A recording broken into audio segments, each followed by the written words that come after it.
हम बात करेंगे पाकिस्तान के अंदर मौजूद जो इस वक्त बहरान बहुत बड़ा हो गया हुआ है उसकी, और वो बहरान जिसकी मैं बात कर रहा हूँ वो है नौजवानों का बहरान। नौजवान पाकिस्तान में बहुत बड़ी तादाद में हैं, बहुत ज़्यादा लोग हैं। बहुत सारे लोग ऐसे भी हैं जो पढ़े लिखे भी हैं, ज़्यादातर ऐसे हैं जो शायद मैट्रिक या इंटर के बाद पढ़ाई भी नहीं कर सके, उनके पास कोई स्किल सेट भी नहीं है। तो इस वक्त ये जो लोग हैं इनको किसी तरीके से हमें स्किल्स को की तरफ लेकर आना है, कुछ स्किल्स इनको दिल देनी है ताकि ये दुनिया के अंदर जाकर, या अगर पाकिस्तान में हो या दुनिया में हो, कुछ काम कर सके।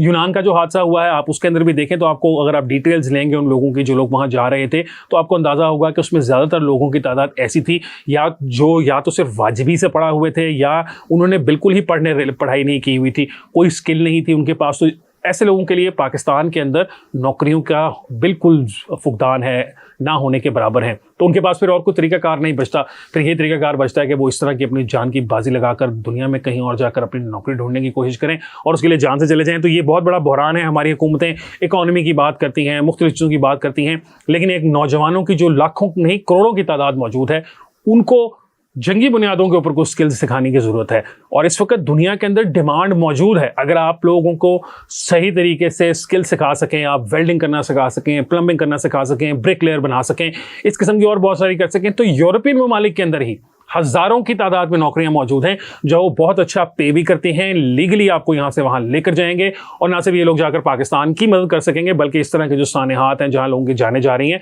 उससे भी बचा जा सकेगा।